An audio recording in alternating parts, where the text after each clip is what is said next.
nanti coba lihat. Nah, ini contoh data ya. Saya coba susun nanti datanya, atau mungkin nanti segera saya kirim aja di chat room ya sebentar lagi setelah penjelasan ini. Nah, mudah-mudahan nih bisa dilihat ilustrasinya.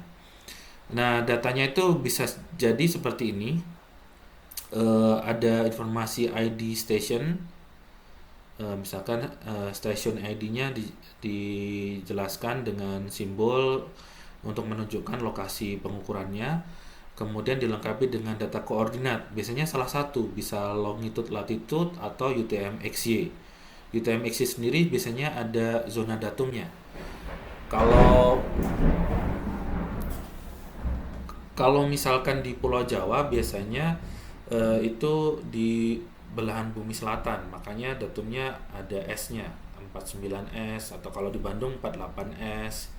Kalau di Bali misalkan sekitar 50S gitu ya.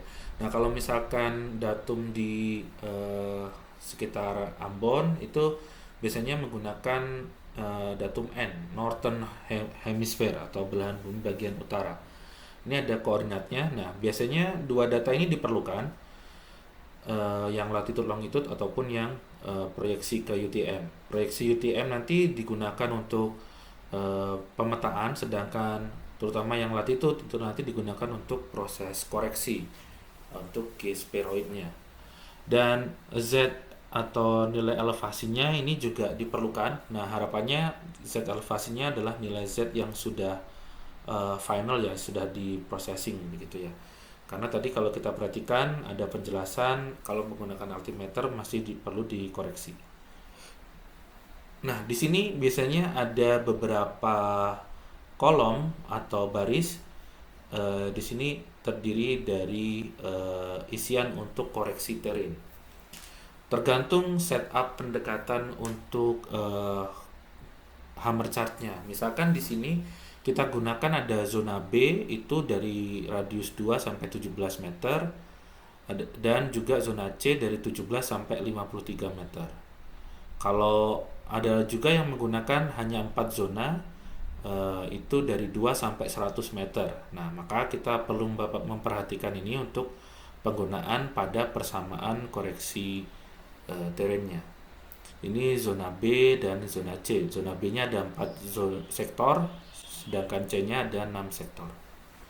Kemudian kita punya waktu pengamatan gravitinya. Nah, kalau Lacoste-Romberg biasanya ada skala dalam uh, belum dalam satuan miligal. Nah, kalau ini kosong misalkan kita punya hanya dalam satuan miligal, berarti ini sudah dikonversi begitu ya. Kemudian di sini saya coba tuliskan untuk nilai yang sudah ada koreksi tidalnya, tinggal dilakukan pengolahan data lebih lanjut sampai ke G-lokal. Mungkin ini kalau di praktikum biasanya menggunakan istilah G-lokal ya. Saya coba ganti saja tulisannya jadi sorry, mungkin supaya agak mirip ya, G-lokal.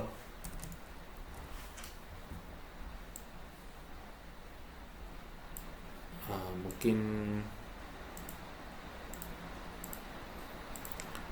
ininya saya perkecil ya, atau G-log gitu ya.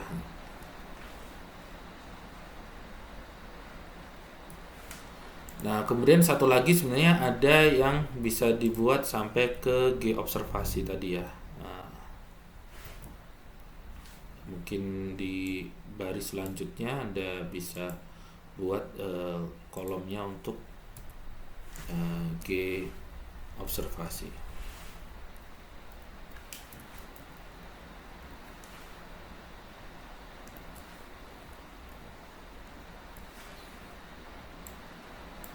Oke.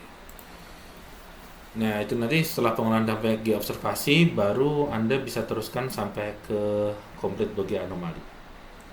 Oke, teruskan sampai ke komplit bagi anomali. Oke, kita masuk ke data yang akan saya berikan. Jadi ini mungkin eh, saya akan berikan data. Ini penjelasannya nanti ada di file Excel ya. Jadi kurang lebih ini kita baca. Jadi ada beberapa sheet. Ini ada 1 sampai 11. Kemudian ada soal tugasnya, ini nanti dibaca keterangannya. Jadi berikut ini disampaikan beberapa sheet untuk data di kuliah lapangan.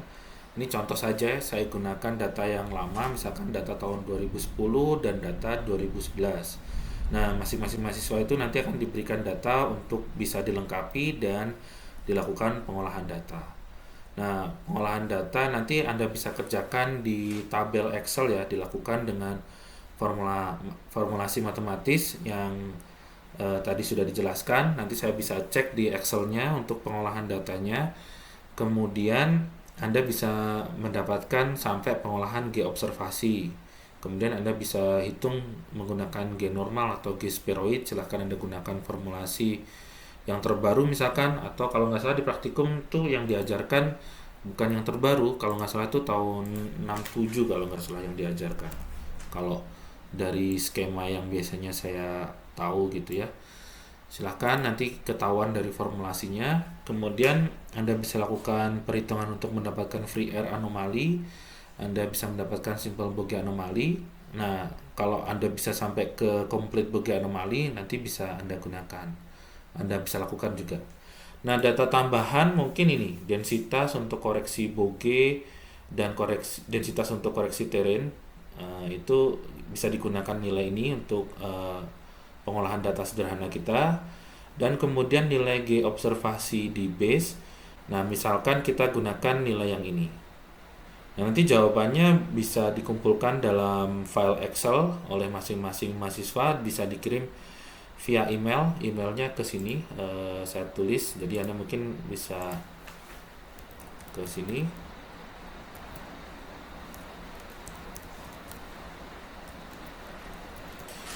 Batas waktunya mungkin ini saya gunakan seminggu lagi aja. Tapi kalau sudah ada pertanyaan nanti hari Jumat Anda bisa bertanya juga. Jadi ini tanggal 12 April itu hari Selasa jam 17 sore ya. Nanti silahkan dikirim via email. Nah, karena mahasiswanya tadi ada 14, mungkin supaya cepat kita bisa melihat kalau misalkan hanya 7 sheet aja, nanti semuanya akan ke bagian yang ini ya. Nah, nanti tampilannya mungkin seperti ini. Kalau screenshot dari Excel-nya. Jadi kurang lebih ini ada keterangan di sheet yang ini, kemudian ada soal 1, 2, 3 ini. Nah, mungkin sekarang karena ada 14 mahasiswa, mungkin saya bisa buat, atau kita bisa buat aja namanya siapa aja. Contoh tampilan datanya itu seperti ini, saya tunjukkan. Jadi Anda perlu berkenalan dengan datanya juga.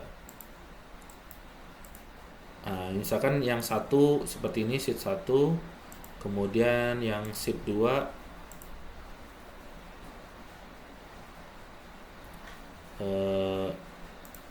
yang seperti ini misalkan. Terus ada sheet 3.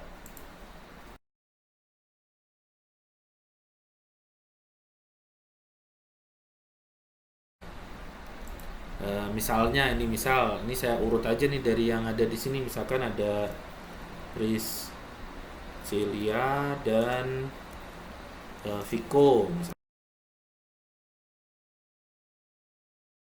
misalkan. Kemudian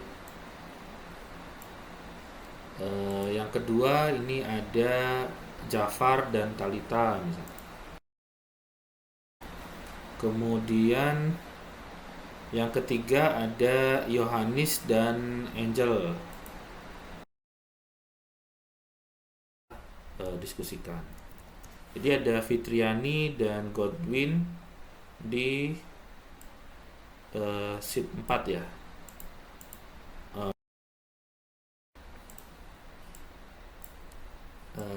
Sheet 5 siapa nih?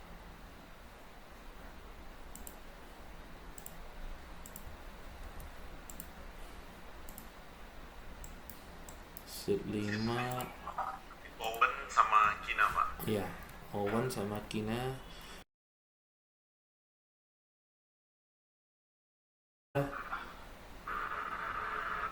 Feldi dan Graviano. Feldi dan Graviano, Pak.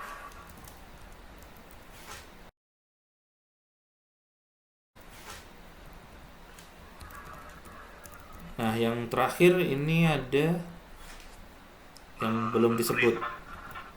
Ridley sama Priscilla nanti Pak.